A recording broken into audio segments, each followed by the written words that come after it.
માટે તમે લોકો એક વસ્તુનો વિચાર કરો, ઠાકોરજીની સેવામાં તત્પર થાઓ અને પ્રભુને સકડી ભોગ જ ધરો. પેલો સંકલ્પ એ કરો, ઘરમાં બધી જ સુવિધાઓ છે ને, સકડી ભોગ ધરવા લાગો. અમુક બાબતોના અંદર બહુ બુદ્ધિ ન મારો, બહુ વિચાર ન કરો. ધર્મના અંદર જેટલી બુદ્ધિ લગાવશો ને એટલા હેરાન થશો. કેમ કે ધર્મ બુદ્ધિનો વિષય નથી, આ પ્રેમ બુદ્ધિનો વિષય નથી. પ્રેમ તો હૃદયનો વિષય છે. મહત્વનું છે તમારું હૃદય લાગવું હોય જોઈએ. આપણે હૃદયની જગ્યાએ બુદ્ધિ લગાવી છે. આપ તો વાતો કરો, આ થાય ન થાય, ફલાણું થાય, ઓલું થાય, એ બધાના તર્કો કરીએ મનના અંદર. પછી આ નભે નો નભે, બહાર જવું, અહીંયા જવું, ત્યાં જવું. શું કામ આપણે આ બધા અલગ અલગ અલગ અલગ બહાનાઓ કાઢીને મૂળ સેવાથી વંચિત રહ્યા છે. આચરણ, મર્યાદા, આચાર વિચાર એ તમે તમારી સગવડતા પ્રમાણે અને ગુરુની આજ્ઞા અનુસાર થોડોક ફેરફાર કરી લ્યો. હું તમને એમ નથી કહેતો તમે તમારા મનથી ફેરફાર કરો, કેમ કે મહાપ્રભુજીની આજ્ઞા છે કે સેવા કૃતે ગુરુ આજ્ઞા બાધનમમાં હરિચ્છયા. કેટલા વૈષ્ણવો એવા પણ જોયા કે સેવામાં પોતાની રીતે ફેરફાર કરી લે કે બાલક પછી જશું ના પડશે તો હલો ફેરફાર કરી લે. એને બીક છે. શું કામ આવું કરે છે?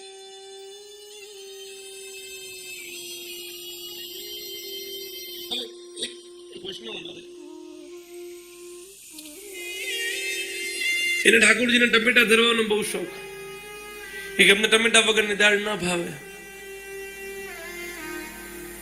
ઠાકોરજીને ટમેટા ધરે, વિચાર કરો કે મારે ધરવા છે. ટમેટા કેના માટે ધરે છે? તો કે દાળ સુંદર બને, પ્રભુ લાયક બને, પ્રભુને વધારે આનંદ આવે. બહુ સમજો મારી વાતને.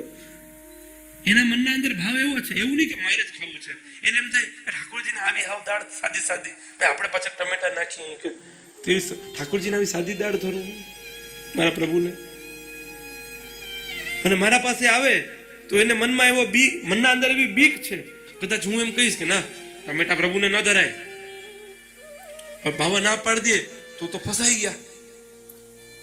કેમ કે મહાપ્રભુજીને આજ્ઞા છે કે આજ્ઞા કાર્ય સતતમ સ્વામી દ્રોહ નેથા ભવે. આપણે તો આજ્ઞા અનુસાર વર્તવું જોઈએ.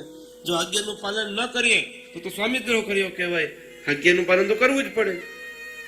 તો માણસો બુદ્ધિ લગાવે કે બાવા પાસે ન જવાય, આપણે ફેરફાર કરીને કરવા માંડાય. હજી વાત સમજો બરાબર. આપણે ફેરફાર કરીને કરવા લગાય ત્યારે એ વિચાર નથી કરતી કે જે હું પ્રભુના સુખ માટે સેવા કરી રહી છું એ સેવાના અંદર મહાપ્રભુજીની આજ્ઞા છે કે સેવા કૃતે ગુરુ આજ્ઞા, ગુરુ આજ્ઞા અનુસાર સેવા કરજો, પોતાની બુદ્ધિથી ફેરફાર ન કરતા. અને મને તો એટલી ખબર પડે કે તમે સાચા મને જો પ્રભુના સુખ માટે તમે કોઈ ગુરુ પાસે આજ્ઞા લેવા જાવ ને, ગુરુ તમને ના ન કહે. ગુરુ એને જ કહેવાય જે જીવને આવકારે, જે જીવને સેવામાં સરળતા આપે, જે જીવને સેવામાં સહેજતા આપે. કેમ કે સેવા એ સહેજ ભાવથી થવી જોઈએ, જળ ભાવથી ન થવી જોઈએ. સેવાના અંદર વૈષ્ણવો જડતા આવશે ને તો પ્રેમ જાગૃત નહીં થાય. તો આપણે રીતિમાં જ ઉભા રહેશું. અહીંયા અડતો નહીં, ત્યાં અડતો નહીં, આ ફલાણું, આ આનસકડી, આ દૂધઘર, આ પ્રસાદી, અનપ્રસાદી, આમાંથી ઊંચા નહીં આવે. મારું એવું કેવું નથી કે અનસકડી સકડીનો ભેદ ન કરો, ના કરો. પ્રસાદી અનપ્રસાદીનો ભેદ ન કરો, ના કરો. જરૂરી છે, પણ એથી વધારે જરૂરી છે કે તમારા અંદર રહેલો પ્રભુ સુખનો વિચાર, કે તમે પ્રભુને શું સુખ આપી રહ્યા છો. ઘણા લોકો ઠાકોરજીને પલ્લામાં પધરાવે અને પલ્લામાં પધરાવ્યા પછી તડકો ઉપર ધબધબાટી બોલાવતો હોય અને અહીંયા બધા નંદ ઘેરા નંદ ભયો નંદ, અને નંદ ઘેરામાં કોઈ પંખો ઠાકોરજી ન કરે. ઠાકોરજી પરસેવાને એમને બિરાજે. અહીંયા આટલી બધી ગરમી થાય, કોઈને મનમાં એમનું થાય કે બે જણા ઉભા થઈને ઠાકોરજીને પંખો તો કરે. એવા પણ અર્થો મેં જોયા કે ઠાકોરજી એમને બિરાજે છે, ઉપર તડકો આવે છે અને કોઈ બેન નથી. નંદ કેલા નંદભાઈ જય કનૈયા લાલ કી, આમ છે મુલાલ મારે બધા ફલાણા વૈષ્ણવ 500 રૂપિયા લખાવે છે, બોલ નંદ કેલા નંદ પાચન થઈ ગયા. એનું મને એમ જ છે, પણ પ્રભુના સુખને કોઈ જોતું નથી. ઠાકોરજીને પ્લાસ્ટિકની બે ઓલી રમકડાને મૂકી દીધી, એક થાળ મૂકી દીધો અને ખાટ પર બધું આમ છે આમ ઝૂલે રાખે. અને થોડીક વાર બધા બહુ ઝૂલાવ્યો, સરોજના પધરાવ્યા ત્યારે 2-3 જણા પંખા કરતો, અને જેવો નંદ મહોત્સવ ચાલુ થાય પંખા બધા ઉડી જાય, બધા પોતાની મોજમાં આવી જાય. ચાલો નંદ મહોત્સવ પણ આવેશી છે, મારો એનો વિરોધ નથી. ખરેખર તો નંદ મહોત્સવ આવેશથી થવો જોઈએ, એના અંદર તો દેહનું ભાન ખરેખર ન રહે, પણ એવું દેખાતું નથી એટલે કહું છું. એ આવેશ બહુ જુદો હોય છે. પ્રભુના સુખનો વિચાર નથી કરતા વૈષ્ણવ, આપણે પ્રભુના સુખનો વિચાર નથી કરતા. મને એટલી ખબર પડે કે મને જે વસ્તુ ભાવતી હોય ને તો હું મારા પ્રભુને કરું. હા, જો એ માર્ગાનુકૂળ હોય, ધર્માનુકૂળ હોય. હા, અમારા બધા કેટલા મિત્રો તો એવા છે કે તો રોજ ફાંકી આમાં કે મારા પ્રભુને મને બહુ ગમે, મારા પ્રભુને ગમતી છે. આપણે તો કીધું યથા દેહે તથા દેવે. મારો ડાયલોગ મને ચોટાડે પાછા કે આપે જ કીધું પ્રવચનમાં યથા દેહે તથા દેવે. આ દેહને તો આ જ ગમે છે, આખા દિવસમાં કામ તો જોઈને જોઈએ છે. મારા પ્રભુને માવો ખાવાની ઈચ્છા નહીં થતી હોય કે આવો પ્રશ્ન કરો, એને મન નહીં થતું હોય ખાવાનું. અરે ગોગા, પ્રભુને ઉત્તમ વસ્તુ સમર્પણ કરાય, હવે એ વસ્તુ દેવાય? આ તો ખરાબ વસ્તુ છે, શરીર બગાડે એવી વસ્તુ છે. પ્રભુને એવી વસ્તુ દેવાય કે કઈ બદામ પિસ્તા ઘોટીને દે ઠાકોરજીને? ઠાકોરજીની હેલ્થ બને ભાઈ. અહીંયા તો ભાવ છે પુત્રનો. આપણે આપણા બાળકોને શું આપીએ? તમે તમારા છોકરાઓને માવો ખવડાવશો કયો જોઈએ? નહીં કરો તમે, કેમ કે તમને એની ચિંતા છે. આ નબળી વસ્તુને ન દેવાય. એટલે યથા દેહે તથા દેવેનો વિવેક પણ રાખવો. એને આંધળે બેડું ન કૂટવું, એને સમજવું કે આ કેમ કીધું છે. આ એટલા માટે કીધું છે, આપણને ઠંડી લાગે તો પ્રભુને લાગે, આપણને ગરમી લાગે તો પ્રભુને લાગે, આપણને ભૂખ લાગે તો પ્રભુને લાગે, આપણને કઈ ખાવાનું મન થાય તો પ્રભુને પણ થતું હોય. એવો આપણે પણ વિચાર કરીએ, અને જેમ પોતાના પુત્ર માટે આપણે બધી વસ્તુ લઈ આવીએ, એમ આપણા પ્રભુ માટે પણ કંઈક લઈ આવીએ. આમાંથી કેટલા વૈષ્ણવ એવા છે કે જે બહારગામ ગયા હોય ઠાકોરજી માટે કંઈક લઈને આવે? લગભગ ઓછા, કદાચ કોઈક 2-4 વિરલા છે. તમે તમારા બાળકો માટે કંઈક લઈ આવતો હોય, બહારગામ ગયા છોકરા માટે આ લઈ આવ્યા, આના માટે રમકડું લઈ આવ્યા. કોઈ દી એમ વિચાર કર્યો કે મારા પ્રભુ કદાચ રાહ જોતા હશે કે આ બહારગામ ગયું મારા માટે શું લઈ આવશે? એવો વિચાર કોઈ દી કર્યો તમે? ભગવાને અઢળક રૂપિયો આપ્યો છે, પણ કોઈ દી મારા લાલન માટે કોઈ વસ્તુ નથી લાવ્યા. પ્રભુએ બધી સગવડતાઓ આપી છે, પણ ક્યારે પ્રભુનો વિચાર ન આવ્યો કે મારા પ્રભુ માટે આજે આ વસ્તુ લઈ જાઉં તો પ્રભુ કેટલા પ્રસન્ન થશે. વૈષ્ણવો, ભાવ જાગૃત કરો. આ હૃદય એ બીજે લગાવવાનું નથી, એ પ્રભુમાં લગાવવાનું છે. આપણું અને પ્રભુનું હૃદય એકમાં એક થાય ને ત્યારે આ આનંદ આવિર્ભૂત થશે તમારા હૃદયથી. અને આનંદ આવિર્ભૂત કરવો એ આપણું પરમ લક્ષ્ય છે. આ સત્સંગનો એ આનંદનો આવિર્ભાવ હૃદયના અંદર ત્યારે થશે કે જ્યારે હૃદય પ્રભુ સાથે લાગશે, પ્રભુ સાથે લાગણીઓ બંધાશે, બંને એકમાં એક થશે, ત્યારે એવો પ્રેમ આપણા અંદર આવે. માટે રસ વિષય એવો વિષય છે કે જેમાં બધા લોકો આસક્ત છે. શાચાર્ય એવું નથી કહેતા કે તમે ખાવા પીવાનું જે પણ વસ્તુઓ છે એનો પરિત્યાગ કરી અને જે આવી પડે તેમ એક સંન્યાસી કેમ કરે? એના પાસે એક પાત્ર હોય, એ પાત્રના અંદર જે ભિક્ષામાં દાન આવે એ દાનમાં પાણી નાખીને ચોરીને ખાઈ લે કે સ્વાદ નો આવે સંસારમાં, પછી પાછું મન ત્યાં વયું ન જાય એટલે ચોરીને ખાઈ લે. આપણે ત્યાં એ પ્રકાર નથી. આપણે ત્યાં એ પ્રકાર છે કે જે વસ્તુ તને ભાવતી હોય ને એ તારા પ્રભુને ધરાવ, એ પ્રભુને અંગીકાર કરાવો. અને આ રૂઢિઓ કાઢીએ, આ વસ્તુ પ્રભુ ન ધરાય, કોઈ કે વરિયાળી પ્રભુ ન ધરાય, કોઈ કે ફલાણી, પણ તમે ખાવ છો ઠાકોરજી કેમ ન ખાઈ શકે? અમુક બાબતો પોતે વિવેકથી સમજો જે વસ્તુ શાસ્ત્રમાં મનાઈ છે એ ન ખવાય. લસણ ડુંગળી આદિ વસ્તુને શાસ્ત્રમાં ના પાડી છે, નિષેધ છે. એ તામસ ભાવ ઉત્પન્ન કરે, એ ભક્તિ જાગૃત ન કરે, એટલે શાસ્ત્રમાં એની મનાઈ કરી છે. ન ખવાય, પ્રભુને ન ધરાય. અને જીવન એવું બનાવો, એટલું સરળ બનાવો કે જે પણ લેવું પ્રભુને ધરીને લેવું, બીજું કઈ લાંબી બુદ્ધિ ન મારો. સરળમાં સરળ ભાવ બતાવું છું. તમારે કઈ પણ લેવાની ઈચ્છા થાય, ખાવા પીવાની, મારા પ્રભુને ધરો, બીજા વિનંતી સ્વીકાર કરો કે તમારી રસનેન્દ્રિય સંતુષ્ટ છે. જેમ તમારું રૂપ સંતુષ્ટ થયું, કઈ જગ્યાએ? તો કે પ્રભુની અદ્ભુત મનુષ્ય આકૃતિની જે અદ્ભુત સૌંદર્યવાળી મૂર્તિ છે, એટલે કે સાક્ષાત નંદરાજ કુમાર. જે નંદનંદનના ચિત્રો આપણે અલગ અલગ વિભિન્ન લીલાઓના જોતા હોઈએ, એ સ્વરૂપમાં પોતાનું મન કેન્દ્રિત કરો તો આપણી રૂપની આસક્તિ સંતોષ પામશે. એને દબાવવાની જરૂર નથી, એને પરિવર્તિત કરવાની જરૂર છે. એવી રીતે રસ, તો કે રસના અંદર ખાવા પીવાનો મોહ કદાચ છે, કઈ વાંધો નહીં, પણ એ ખાવા પીવાનો મોહ ના અંદર બદલાવ કરો, પ્રભુને ધરો અને પછી શાંતિ.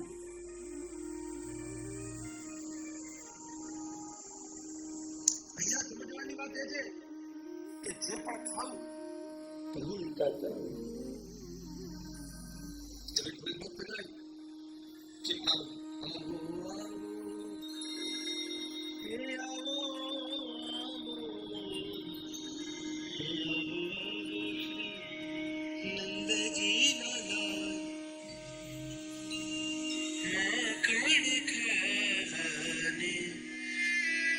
જે મનના અંદર ભાવ આવે છે, જે વસ્તુ ખાવી છે, જે વસ્તુ ઈચ્છા થઈ, તો એ કેના માટે? કે મારા પ્રભુ માટે, મારા પ્રભુને અંગીકાર કરાવી છે. એ પ્રસન્ન થશે તો મને આનંદ થશે. એને મનના અંદર એક જ ભાવ છે કે જે એમ કે આપણે જાણીએ છીએ ને, માખણ ભગવાનને બહુ પ્રિય છે. બધાની પોતાની કઈક ફેવરિટ વસ્તુઓ હોય, તમારા બધાની કઈક ફેવરિટ વસ્તુ હોય, તો એમ આપણે ઠાકોરજીની પણ એક ફેવરિટ વસ્તુ છે, માખણ છે.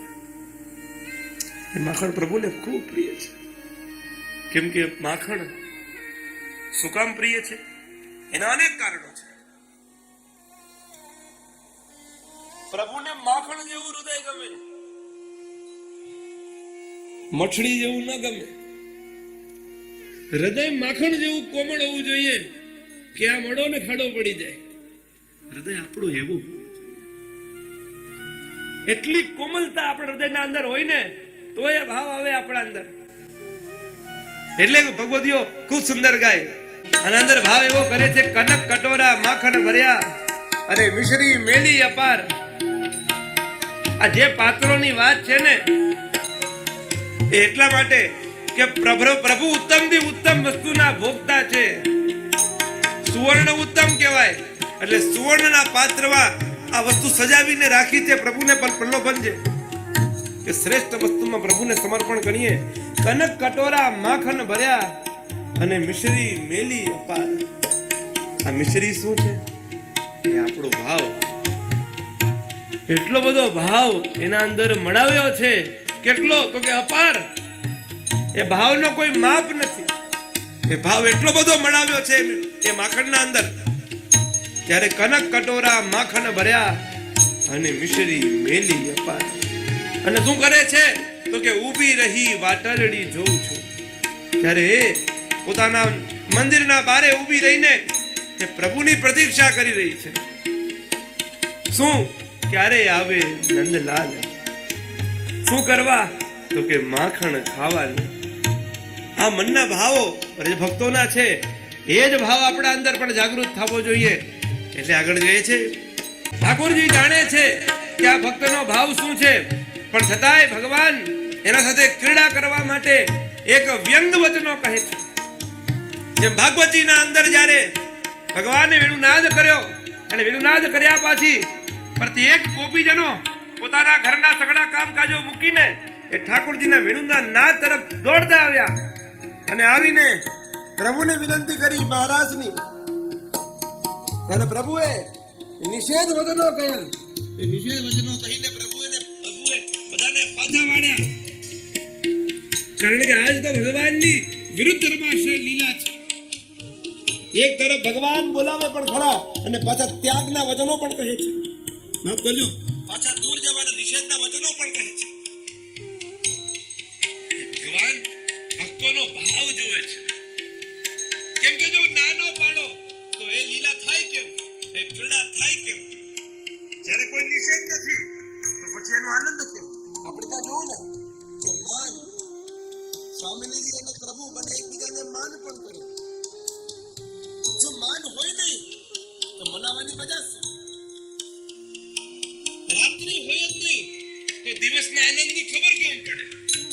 આ જે વસ્તુઓ જ્યારે ન હોય એનો અભાવ થાય ત્યારે એ વસ્તુની સાચું મૂલ્ય સમજાય. જે વસ્તુ રોજ હાજર હોય એનું મૂલ્ય ના રહે.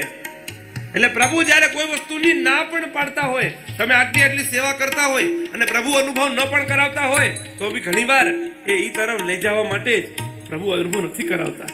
તપાવે છે, અંતરાય આપે છે. અને આ અગ્નિ તો બહુ ફલરૂપ છે. કેમ કે વિરહ માટે એમ કહે કે વિરહ બધાને ન થાય. એ તો બહુ સિલેક્ટિવ જીવો હોય ને એને જ વિરહ થાય. એ વિરહ બધાને થતું પણ નથી. લોકો બેઠા કે મને ઠાકોરજીનો વિરહ થાય, એટલે પ્રભુનો વિરહ એમ થાય. તમને ખબર છે નિરોધ લક્ષણમના અંદર મહાપ્રભુજીએ સુખ પેલા દુઃખ માંગ્યું. યત દુઃખમ યશોદાયા નંદાદી નામ ચ ગોકુલે ગોપિકા નામ યત દુઃખમ તદ દુઃખમ સ્યાત મમ ક્વચિત. જે દુઃખ નંદરાયજીને, ગોપિકાઓને, વ્રજ ભક્તોને, યશોદાજીને આદિ જે લોકોને જે દુઃખ થયું ત્યારે ભગવાન મથુરા પધાર્યા અને એ સમયે એ લોકોને જે વિરહ તાપ થયો, જે લોકોને ક્લેશ મનના અંદર થયો, એ દુઃખ પેલા પ્રભુ મને ક્યારે આપશે? એ દુઃખ મને ક્યારે મળશે? તદ દુઃખમ સ્યાત મમ ક્વચિત. એ દુઃખ મને ક્યારે થશે? અને પછી સુખની વાત કરે છે. કેમ કે જ્યાં સુધી દુઃખ ના આવે ને ત્યાં સુધી સુખની ખબર જ ના પડે. એટલે ભગવાન જ્યારે કોઈ દુઃખ પણ આપે ને તો એ સુખને બતાવવા માટે, કે સુખની મહત્વતા બતાવવા માટે કે ભાઈ સુખ આવો ત્યારે સમજાય આપણને. જ્યારે માણસના કહેવાય ને બધા સિતારાઓ આસમાનમાં હોય ને ત્યારે એ મદમાં કે મદમસ્ત થઈને ફરતો હોય ત્યારે એને સુખની કિંમત ન હોય.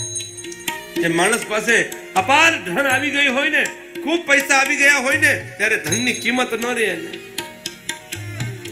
પણ જ્યારે એ પાછું નિર્ધન થાય ને ત્યારે સમજમાં આવે ધન તો કેટલું કિંમતી છે. એવી જ રીતે અલૌકિક ધન સાક્ષાત ભગવાન પૂર્ણ પુરુષોત્તમ જ્યારે એ જીવને સહેજતાથી ન પણ મળતા હોય તો એ મળવાના મહત્વને જાગૃત કરતા હોય. એ મળવાના મહત્વને વ્રજભક્તોના હૃદયના અંદર જાગૃત કરતા હોય છે કે આ મળવાનું મહત્વ છે શું. એટલે ભગવાન અહીંયા શું કહે છે? ગોપીજન એમ કહે છે કે આવો આવો શ્રી નંદજીના લાલ માખણ ખાવાને, પુરુષોત્તમ પ્રાણ આધાર નહીં તવું જાવાને. કેમ? પ્રાણના આધાર છો આપ. જો આપ વયા જાઓ તો કદાચ આ પ્રાણ ત્યાં ને ત્યાં થંભી જશે, આ હૃદય રોકાઈ જશે. આપના હોવાથી આ હૃદય એની ગતિ પામી રહ્યો છે, આ હૃદય કામ કરી રહ્યું છે. આ પ્રાણ ટક્યા છે કંઠમાં કારણ કે આપની જ રાહ જોઈ રહ્યા છે. જો આપ જતા રહેશો તો આ પ્રાણ ક્યારના નીકળી જ ગયા હોત. એ કેવલ આપની પ્રતીક્ષા માટે કે મનના અંદર એવો એક ભાવ છે, એક એવી દિવ્ય આશા છે કે આપ પધારશો જ. એટલે તો એ પ્રાણ કંઠ સુધી આવી ગયા છતાં પણ એ વિરહના કારણે એ પ્રાણ જવાની પૂર્ણ તૈયારી છે, છતાં એ મિલનની આજથી એ પ્રાણ હજી કંઠમાં એમને ઉભા છે.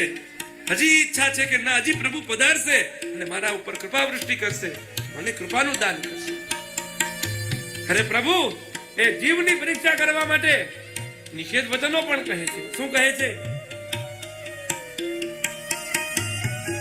તારે મંદિરે હું નહીં આવું, તુજે દુતારી નાર રે.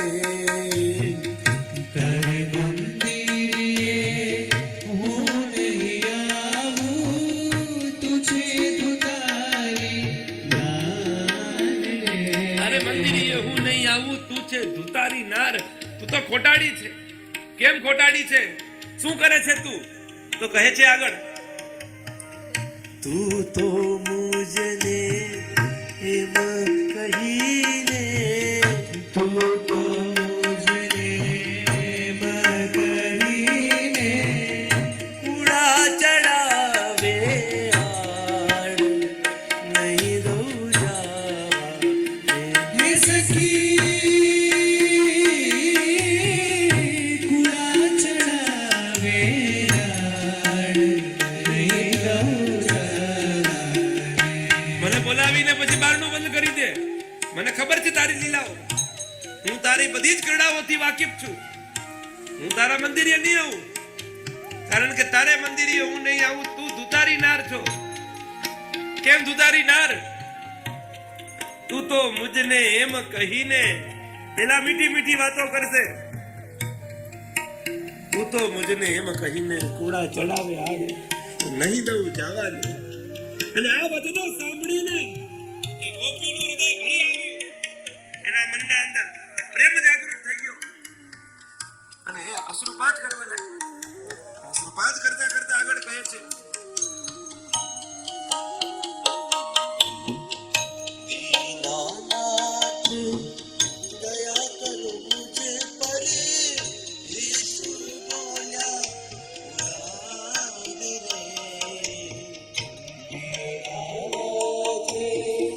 દયા કરો મુझ પર యేసు બોલ્યા.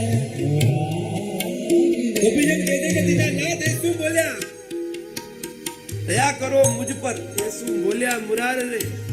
આ શબ્દો પાછા લઈ લ્યો કે હું તારે ત્યાં નહીં આવું. એ પાછા લઈ લ્યો શબ્દો. દીનાનાથ દયા કરો મુझ પર. યેસુ બોલ્યા મુરાર. આ શું બોલી લીધું આપે? આવું ના બોલો. આપની રાહ જોતા જોતા તો અમારા પ્રાણ કંઠ સુધી આવી ગયા છે, પણ છતાંય એ હું ભાવને બચાવી રાખીને કેવલ ને કેવલ આપના આશ્રિત છું, આપના ઉપર નિર્ભર છું કે આપ પધારશો અને અભયદાન કરશો. એ જ રાત જોઈને બેઠી છું.